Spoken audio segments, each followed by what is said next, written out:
Hey, it's weird to me too. Super Bowl 55. Chiefs and Bucks. Tom Brady making his 10th Super Bowl appearance, looking for Lombardi Trophy number 7. Patty Mahomes of the Chiefs trying to become the first team to win back-to-back Super Bowls since Brady's Patriots did it back in 03-04. You know, in 9 previous Super Bowl appearances, Brady's never thrown a touchdown in the opening quarter. I didn't even know that until last night. I was blown away. They punt on their first 2 possessions, and then Brady finds his buddy Antonio Brown. Going to pick up 16 yards there. And then he connects with a friend of this program later in the drive. That's Jim Nantz on the call, and he wants Tony Romo money. Brady to Gronkowski for an NFL record 13th time. Second quarter, Tyrann Mathieu appears to intercept this pass from Brady. But Charvarius Ward with the holding call on Mike Evans. So that's a fresh set of downs for the Bucks. Yeah, I know, Honey Badger, not a good game for him. And then later, Chiefs an offside penalty on a Bucks field goal attempt. Next play, Tom. Chance, that's a second drive. Now it's tough to stop again. Brady play action. Looking, third option, end zone. Gronkowski again with the touchdown. That's right, Brady to Gronk again. Fire up the party, Cruz. Bucks are up 14-3. More penalty problems for the Chiefs at the end of the half. Rashad Breeland called for pass interference on Mike Evans. Bucks inside the red zone. And then Mathieu called for pass interference in the end zone. In fact, 8 penalties for a total of 95 yards against the Chiefs in the first half. That brings Tampa to the 1. And Brady to Antonio Brown. Look at these moves from Antonio Brown. So much talent. And after the break, this is interesting. Mathieu goes after Brady and says something like, "You mad, bro," or whatever. Anyway, it gets Brady upset. Like, he chases him down the field. And Matthew's like, "Okay, I'm going to leave now." By the way, Mathieu got an unsportsmanlike conduct penalty. That's right, Scarborough, where we do our show and where the weekend came from. Third quarter, Brady to Gronk, gain of 25. And now, it's Leonard Fournette. Good call from Nantz. That's a good net. That's a signature Nantz call now. 27-yard rushing TD. Bucks up 28-9. Hey, Mahomes, no problem coming back from deficits over the last 2 postseasons. Yeah, Mahomes picked off by the rookie Antoine Winfield, who has had a terrific season. Bucks would convert the field goal, fourth quarter. Chiefs very much up against it in terms of the time. This is the other story. Mahomes was scrambling for his life the entire game. Manages to heave it downfield, and Byron Pringle had a chance at it, but yeah, Mahomes still looking for his first touchdown pass of the game. Craziness. 4th and 9 now. Something over here coming to the middle. 4th and 9. Again, running for his life. Mahomes got it away. Incomplete. Did you see that throw? He's like Bobby Orr against St. Louis. I mean, he's horizontal in the air, and he threw an incredible football. Didn't get caught. Didn't matter. Bruce Arians. That's right. That's over. It's over for the Chiefs. Bruce Arians, oldest head coach in NFL history, win a Super Bowl at the age of 68. Gatorade Blue if you were betting. If you were betting the over, like some people I know, you're probably not that happy right now. Tom Brady, 5th Super Bowl MVP, 7th ring. Tampa Bay, first wildcard team to win the Super Bowl since 2010, 2nd Super Bowl in their history. I mentioned the penalties in that first half. 95 yards for the Chiefs. Most penalty yards against any team in the first half of a game this season, and that was really the story. But how about Tom? 43 years old, 7 SBs, 5 MVPs. It was an amazing team effort. You know, it's been a long journey. We went on the road and won 3 playoff games. I got a chance to come home. we knew it wasn't going to be like the first time we played them. And our defense balled out offensively. We made a lot of great plays. Wish we made a couple more, but just so proud of our team and Super Bowl champs, world champs. This really belongs to our coaching staff and our players. This is your trophy. I didn't do a damn thing. You guys won this game, all right? You came together as a band of brothers, and you made it happen. So proud of all of you. There you go. No back-to-back champions. Brady gets the Super Bowl. Brady gets the MVP, and he's thrown 2 or more touchdown passes in 11 straight games, regular season and playoffs. That is the longest streak in Tampa Bay franchise history. 3 touchdowns Sunday extended his all-time record to 21 touchdown passes in the Super Bowl.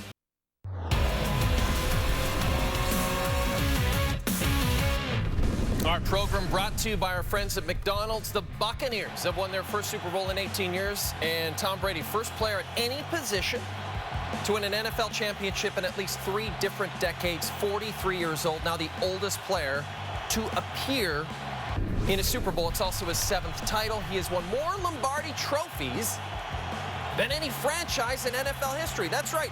The Steelers and the Pats have 6 each. Tom has 7. Bucs also become the first team to win a championship by beating 3 Super Bowl MVP quarterbacks in a single postseason. That would be Drew Brees, Aaron Rodgers, and of course Patrick Mahomes. And Tampa Bay finishing the season with 8 straight wins. Their last loss came back in week number 12 against Patrick Mahomes and the Chiefs. And now for more on Super Bowl 55, we bring in our friend from the NFL Network. You see him every Thursday night and Friday morning on the show, Mike Garafolo. Mike looking great. Mike's second time Tom Brady was an underdog in the Super Bowl, and just like in 2001, he gets the win. Where does this Super Bowl rank to you among the 7 that Tom Brady has won?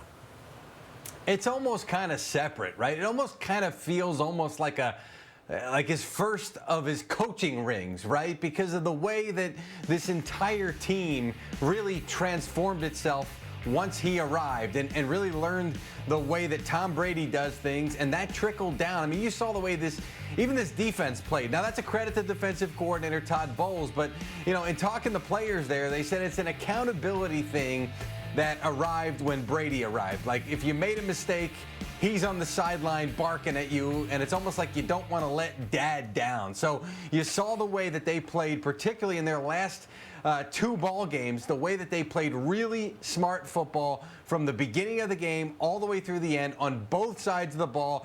You saw Brady even barking back at the sideline at one point during the game. You could actually hear what he was saying. He wasn't happy with the play call. So that accountability factor and the way that he really transformed the atmosphere in Tampa Bay, where the previous quarterback was making mistake after mistake.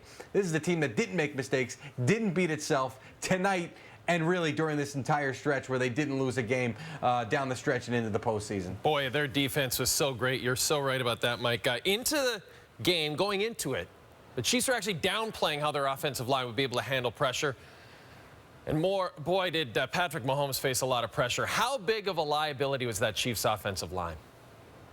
It was huge. I mean, the Chiefs could not. I mean, I go back to last year, the Super Bowl. Remember Patrick Mahomes coming to the sideline and saying to the coaches, do we have enough time to run WASP? That was the big play where Tyreek Hill made the catch that really turned that game in the 4th quarter against the 49ers. They didn't have time to do anything tonight. I mean, some of the throws that he made, the incompletions, the balls hitting his guys in the hand and in the face were incredible, given the fact that he was under duress from the time that the snap hit his hands. I mean, there's a tweet tonight from Michael Lopez, at Stats by Lopez. Go check out his Twitter handle, one of our NFL guys who has all the data. And he says, here's the total distance traveled by Patrick Mahomes on passing plays after the snap. 468 yards. Tom Brady, 37. Okay? That's what Mahomes was doing just to escape pressure as soon as he got the ball. I don't care how good you are, and don't forget the fact that he had an injured toe. You can't really create things. Again, impressive. He was able to create some of the best incompletions we've ever seen, given the duress that he was under. It's true. It's true, Mike. And then the other story is the Chiefs' defense in the first half. I mean, talk about penalized. 95 penalty yards, most against any team in the first half of a game this entire season. And Tyrann Mathieu who's one of the best in the game at his position, did he end up hurting this team more than helping them? He really did start to come unglued there, and Matthew after the game saying that he saw a side of Tom Brady that he's never seen before. He wouldn't say specifically what Brady said there, which if Matthew hasn't been paying attention for the last 2 decades, yeah, Tom Brady can get that way during a game. I remember, I forget the name of the player on the Steelers years ago, the safety, talked trash before the game. Brady throws a touchdown, and he goes and he seeks him out, and he's right in his face. This is one of the more competitive guys. I don't know specifically what he said there to Tyrann Mathieu that upset him, but the fact that he would be competitive and would get in your face after a play like that, like he did there, this Chiefs defense was frustrated. I think particularly with the fact that really they couldn't get a rest. I mean, they were on the field for a ton of time in this game, and you saw the frustration from Tyrann Mathieu and this defense in general. And really, that goes back to my answer from about the Buccaneers. The fact that they didn't make mistakes. You could see the Chiefs defense getting frustrated because when they're not making mistakes and you don't have something you can pounce on, that's the kind of stuff you often see from a defense. From the NFL Network, Mike Garafolo. Thanks, Mike. And Mike's favorite team, the Philadelphia Flyers, taking on Ovi and the Caps on Sunday. And Ovi, classic. 4th of the year, 710th of his career. But that is not even his best highlight of the period. Jensen. Here's Ovechkin. They'll hit the line, approaching Myers. Right by Myers.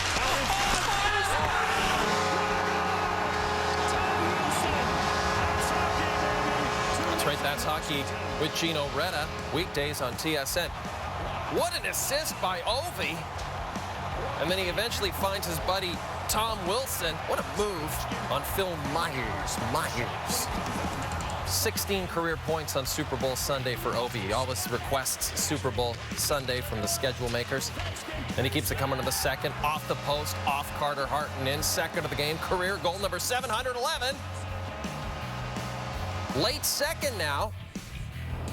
And look at this pass, and look at this goal from the Swedish Nick Backstrom. Ovi to Backstrom, backhand scores. Backstrom's 3rd point of the game. Ovi's 4th point of the game, as the two combine for a touchdown on Super Bowl Sunday. In a losing effort, the Flyers win. That's how we fooled you. Here's a look at where Ovi stacks up all time. So he's 6 back of the legendary Phil Esposito from the Sioux. He's going to catch the great one. You know he's going to do it. How about the Canes and Jackets? This was very interesting, very controversial. Tied late in the second. Tied at 3. Dougie Hamilton leads the rush. Carolina maintains possession shortly after Vincent Trocheck will bury the rebound. So John Tortorella decides to challenge for offside on the zone entry, and it appears that Trocheck is indeed offside. But the officials only review it for about a minute, and then they decide the goal stands. So Columbus is given a delay of game penalty. Then the NHL releases a statement saying there was a miscommunication and play resumed before the refs could look at all the angles. So it's ruled that the goal does count, but to start the 3rd period, they take away the remaining 45 seconds of the penalty. That goal would be important. The Jackets go on to lose by 1. After the game, here's Torts, here's Patrick Laine, and also Nick Foligno. Have you ever seen a situation like that where they tell you they used replay, they didn't get the call right, they're taking the penalty off the board but not the goal? Have you made sense of that yet? No, I haven't. Had you moved on from that offside call in the second intermission? Were you surprised to see them come to your room and tell you that the penalty was off? You know what, Portsy, I'm going to let the league explain it. They have explained it so far. They've not said why the goal doesn't come off, just the penalty does. Do you? I'm out. Yeah, I think that's the biggest joke I've ever seen. You know, that's especially this kind of game. You know, 2 good teams playing good hockey, and you know, a tight game, which should have been 3-3 and not 4-3. So it's a tough one. It's a bad look for the NHL to not get it right. So odd for sure that they have to take a penalty off the board. It's called a goal, so it's just frustrating. Well, I think it just confuses everybody. And like I said, it makes the linesmen look bad. It makes the refs look bad. Just, accidents happen, but that's why we have that replay there for a reason, so they don't. Players tied for the lead going into the final round of the Waste Management Open in Phoenix. Xander Schauffele and three-time major champion Jordan Spieth. Yes, the same Jordan Spieth who's gone 43 months without a PGA Tour win. Oh, we were pulling for him, but he was struggling off the tee all week. Dead last in fairways hit. First hole. Yeah, it looked like it. This is overcut towards the right rough. This needs to going way right. This would result in a bogey, one of two on the front nine. More trouble off the tee on 17.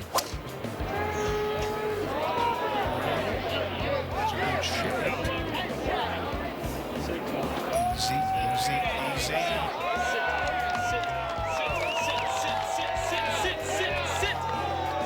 down.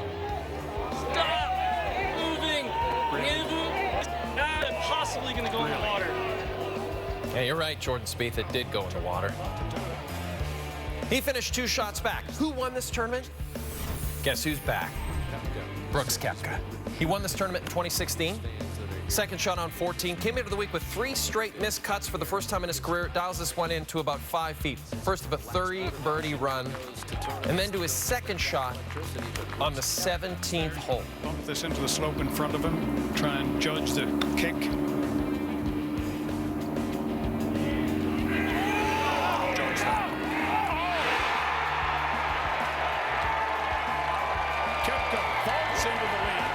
He said the crowd has energized him.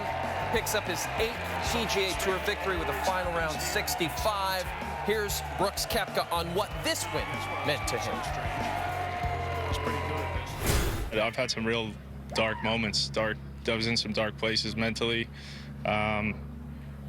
Didn't know if I was ever going to be the same again.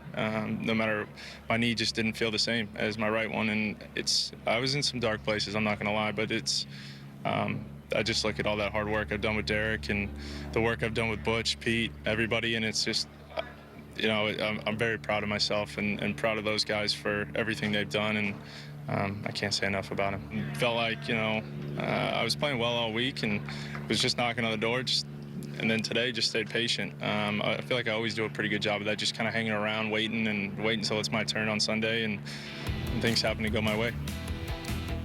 Final round of the Saudi International. Dustin Johnson enters play Sunday with a 2-stroke lead, world #1. He's held the 54-hole lead in 6 of his last 9 events worldwide.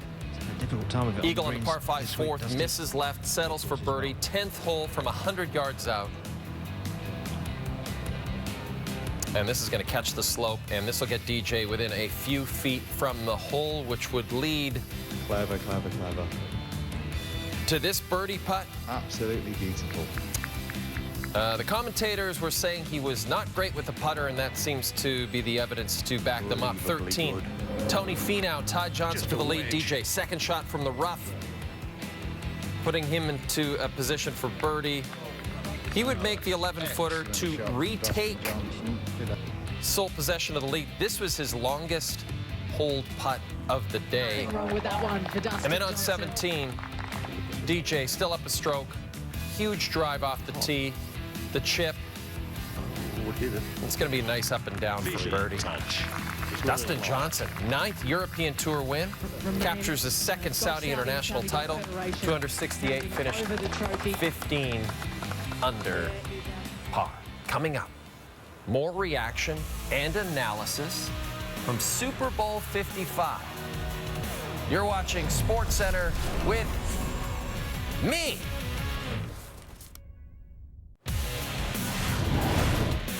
Who Delivered is brought to you by McDelivery. Easy choice. Of course, Tom Brady playing in the first hometown crowd in Super Bowl history. 7,500 healthcare workers. Brady and the Bucs defeat Patty Mahomes, the defending champion Kansas City Chiefs, 31-9. The Bucs get their 2nd Lombardi Trophy. Brady 21-29, 201 yards, 3 TDs. So he's got his 7th Lombardi Trophy. He's got his 5th MVP in his 10th Super Bowl. And how about Rob Gronkowski? With his 2 TD catches in Super Bowl 55. Gronk now has racked up 5 in the Super Bowl for his career. Second on the all-time list, but he's still 3 behind the legendary Jerry Rice. Speaking of legendary,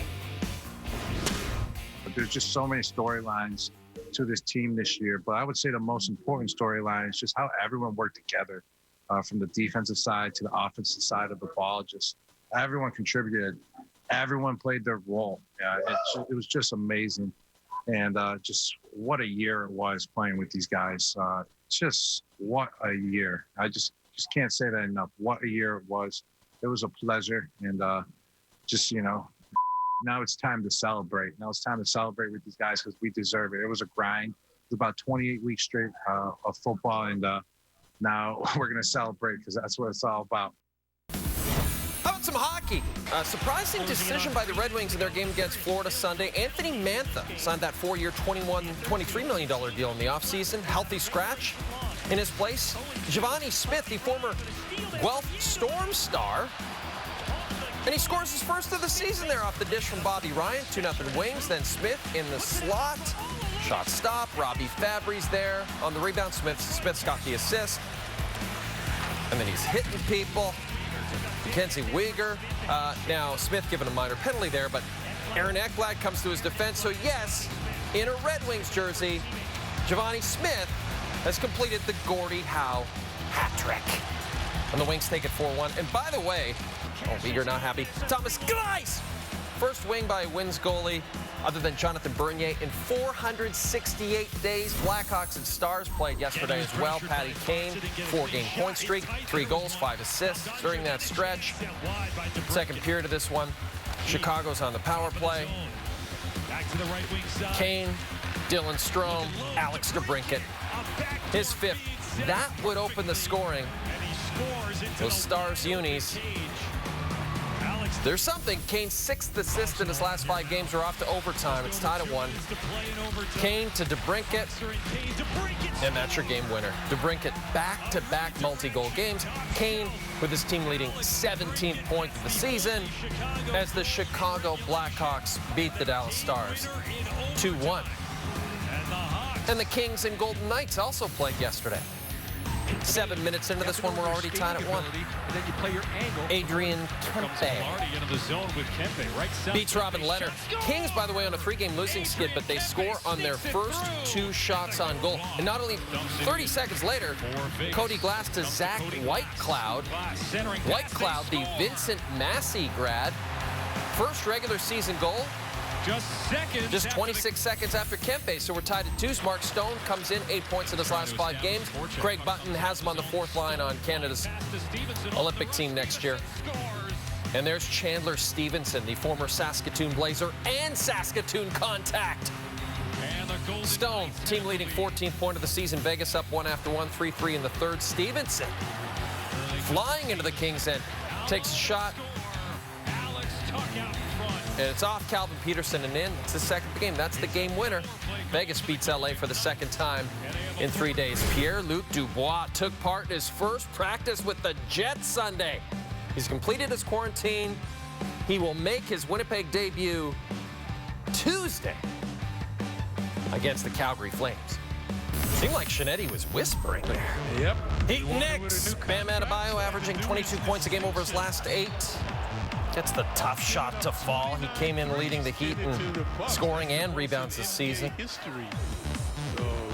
They did not want to part with him in order to get James Harden. No chance. Throws down the slam. He had a 24-point night. Then the Knicks start to turn it on. You know, he's having a great season, and it's great to see. It's Julius Randle. Corner 3, leading the team in scoring this season. Julius Randle appears to have figured it all out. From the baseline, over Adebayo. He finished with a game-high 26. But in the dying seconds of this one, Miami's up 4. Tyler Herro, way too wide open for 3. 16 off the bench. Knicks win. And by the way, the Knicks acquired Derrick Rose after the game to reunite with his former Bulls coach, Tom Thibodeau, so I think that's a very cool thing. How about the Kings and Clippers? De'Aaron Fox. This guy, averaging 27 points over his last 9. You don't know him if you're not aware of him because he plays in Sacramento. Get to know him. He is. Watch the swat here on Ivica Zubac. Zubac's 9 inches taller than De'Aaron Fox. And then changing speeds. He had 14 at the break. And then guarded by Kawhi Leonard. Yeah. Right? Come on. He had a game-high 36. This is a better angle of it. I mean, what else can you do? Wow, that's awesome. So the Kings beat the Clippers. Very impressive. And on Super Bowl Sunday, the Kings are having some fun with it. So if you want to get your Sacramento Kings merch, I'm pretty sure there's lots of it for you. We're going to take a commercial break. And then when we come back, we're still doing the highlight of the night. We're still doing worst play of the day. And we're still doing You Blew It.